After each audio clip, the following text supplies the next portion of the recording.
Février 1936, Pakistan. Un vent glacial balaie la face nord du Nanga Parbat. Au cœur de l'Himalaya, ce sommet de plus de 8000 mètres n'a encore jamais été vaincu. Mais le géologue suisse Augusto Ganser et son équipe comptent bien être les premiers à poser le pied tout en haut de celle que l'on surnomme la reine des montagnes. Seulement pour le moment, ils sont bloqués au milieu d'une falaise escarpée. Et une fine couche de poudreuse leur tombe en continu sur le visage, la progression est difficile. Premier de cordée, Augusto penche légèrement la tête. Du coin de l'œil, il aperçoit ses compagnons en contrebas, mais son regard est attiré par l'immensité du vide qui s'étale sous ses pieds. Un profond sentiment de vertige lui retourne instantanément l'estomac. Le ciel semble s'enfoncer vers la terre pour fondre avec la roche. Ses paupières sont lourdes. La vallée paraît si loin. Les moutons ne sont que de petits points noirs et blancs à l'horizon. Tout à coup, une plaque de givre craque juste à côté de lui. Le jeune géologue de 26 ans reprend ses esprits. Il faut continuer l'ascension, ne pas s'arrêter. Il est trop tard pour faire marche arrière maintenant. Il agrippe fermement son piolet et le plante un peu plus haut. Augusto reste concentré et gravit centimètre après centimètre la distance qui le sépare du haut de la falaise. Il fait froid, moins 20 degrés, estime le géologue. Et l'oxygène commence sérieusement à manquer. Mais au-dessus de ce mur gelé, il y a un plateau. Et encore au-dessus, le sommet du Nanga Parbat. L'idée d'être le premier à vaincre ce géant de roche et de glace remplit le cœur d'Augusto Ganser d'un courage à toute épreuve. Seulement, il ne se doute pas encore qu'il est sur le point de faire une étrange découverte, ou plutôt une rencontre qui va le bouleverser à tout jamais.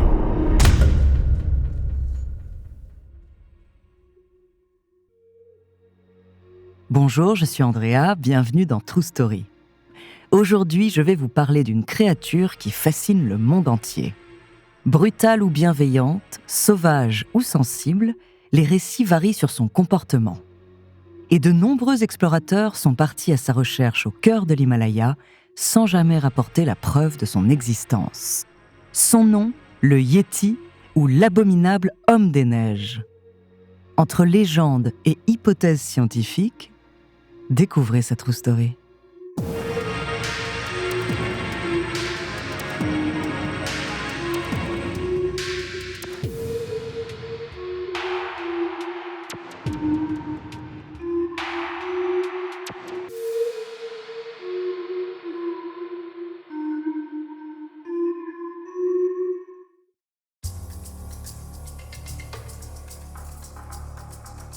La nuit va bientôt tomber sur le Nanga Parbat.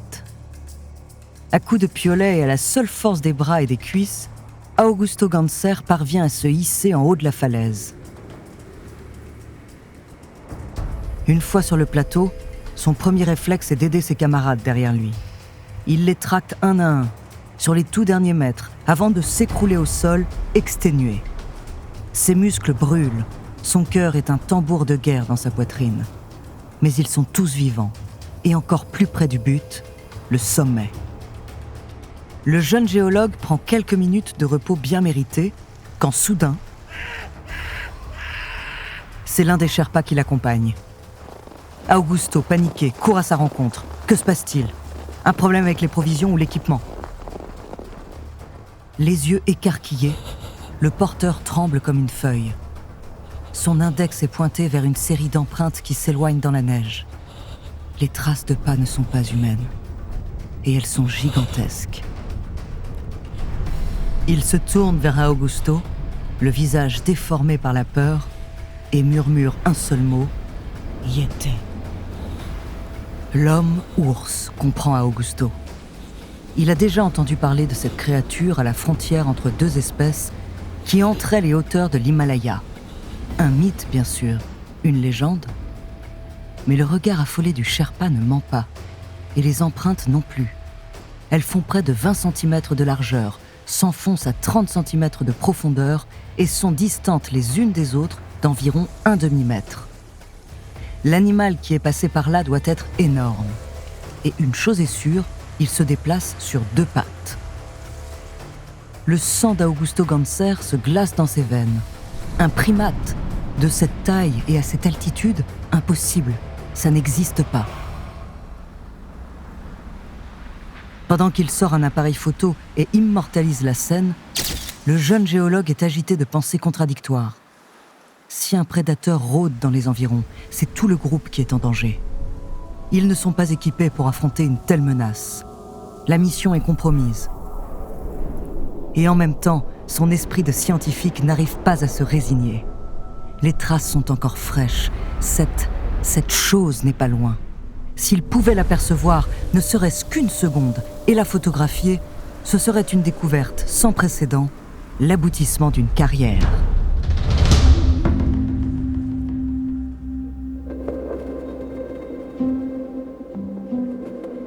Après quelques minutes d'hésitation, sa décision est prise. Il va aller seul à la rencontre de la créature. Ses compagnons et les porteurs sont prévenus. S'il n'est pas rentré avant la tombée de la nuit, c'est qu'il est mort de froid ou dévoré vivant. Armé d'un simple bâton de marche, de son appareil photo et d'une corde en bandoulière, le jeune homme se met en route. Il avance, droit devant lui, en suivant la piste sur le sol. Mais le temps se dégrade, et un épais brouillard ne tarde pas à couvrir son champ de vision. Augusto continue malgré tout. Dans cette neige profonde, chaque nouveau pas est un peu plus difficile que le précédent. Ses membres sont engourdis par le froid et la fatigue. Sa gorge nouée par la peur, mais sa détermination ne faiblit pas. Après une demi-heure de marche qui lui paraît une éternité, il s'engage dans une sorte de renfoncement, comme une clairière au milieu de la montagne.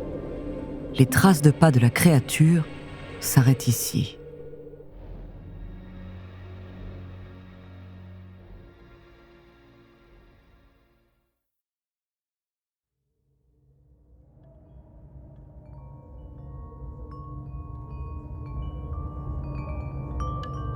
Augusto est anxieux. La température semble s'être encore plus refroidie depuis quelques minutes. Il grelotte et ses doigts ont gelé sous ses gants. Le vent s'engouffre dans les crevasses alentours et résonne comme une voix sombre et caverneuse. C'est le Nanga Parbat qui gémit. Et puis le jeune homme sent comme une présence tout proche. Un regard posé sur lui. Quelqu'un ou quelque chose l'observe.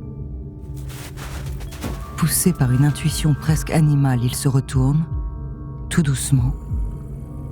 Debout, à quelques pas de lui, se tient un corps massif, entièrement recouvert de poils blancs, 2 mètres au moins, peut-être plus. De son torse imposant jaillit une paire de bras longs et souples qui lui tombent jusqu'aux genoux. La créature ne bouge pas, mais Augusto devine la force colossale dont elle est capable, bien supérieure à celle d'un homme. Il lève très lentement les yeux jusqu'à sa tête, enfoncée dans ses épaules. Sa bouche est large, sans lèvres apparentes, son nez retroussé et aplati. Et sous sa longue crinière balayée par les vents, il distingue 2 pupilles noires et immobiles qui le fixent. Avec la plus grande discrétion possible, Augusto retire un gant, passe le doigt sous le revers de sa besace et en fait sauter le bouton. Il glisse sa main à l'intérieur et sort délicatement son appareil photo. D'une main tremblante, il le porte au niveau de son visage et regarde à travers l'objectif. La créature est toujours là, comme une statue de glace figée dans l'espace et le temps. Seulement cette fois, son regard a changé. On lit comme une sorte de tristesse et de mépris mêlés. De larges taches noires envahissent le champ de vision d'Augusto. Dans un ultime effort, il tente d'appuyer sur le déclencheur, mais ses doigts ne répondent plus. Son esprit sombre dans le vide et il s'évanouit.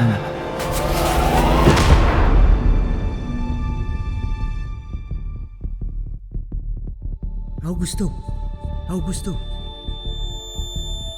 L'instant d'après, le jeune géologue de 26 ans ouvre les yeux. Il a une couverture sur lui et une serviette chaude posée sur le front. Ses compagnons tout autour le ramènent doucement à la vie. Il fait nuit et la créature a disparu.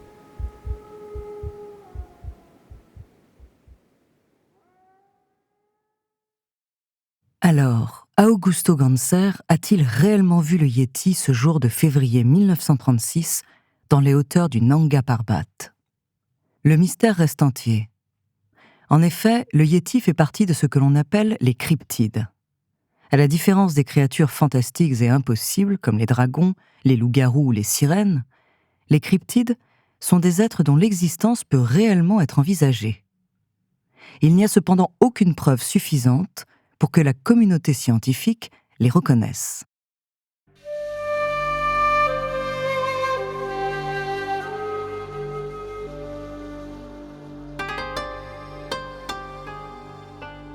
Le Yéti est une légende issue du folklore indien, népalais et tibétain. De nombreux habitants de l'Himalaya racontent avoir aperçu ou vu ces traces de pas dans la neige. Le mythe arrive en Europe au tout début du XXe siècle, et depuis, beaucoup d'alpinistes occidentaux ont fait le même récit. Ces témoignages peuvent sembler un peu douteux, mais des photographies d'empreintes étranges ont bel et bien été réalisées ces 100 dernières années. Toutefois, les scientifiques les attribuent tantôt à un ours, tantôt à un singe, et parfois à un être humain tout simplement.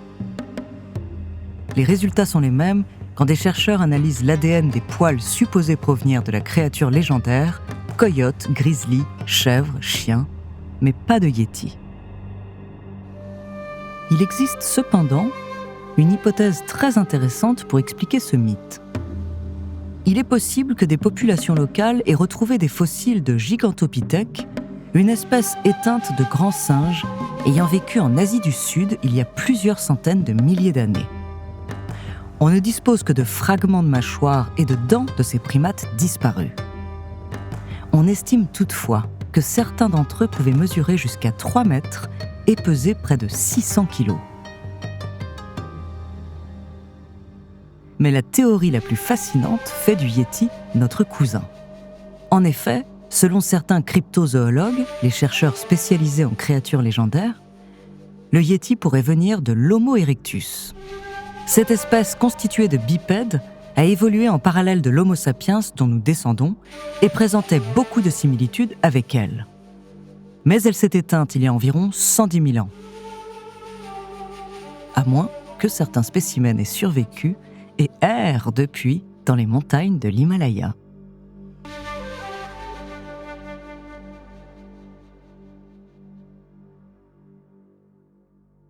Le Yéti a bien des surnoms. Almasty dans le Caucase, Bigfoot en Amérique du Nord ou encore l'abominable homme des neiges en Europe. Il a inspiré de nombreux récits, parmi lesquels la nouvelle de science-fiction « Celui qui chuchotait dans les ténèbres » de Lovecraft, ou encore, bien sûr, le célèbre album de bande dessinée « Tintin au Tibet » de Hergé. Merci d'avoir écouté cet épisode de True Story. Dans le prochain épisode, je vous parlerai d'un vol de diamants d'une valeur inestimable. En attendant, si cet épisode vous a plu, n'hésitez pas à laisser des commentaires et des étoiles sur vos applis de podcast préférés.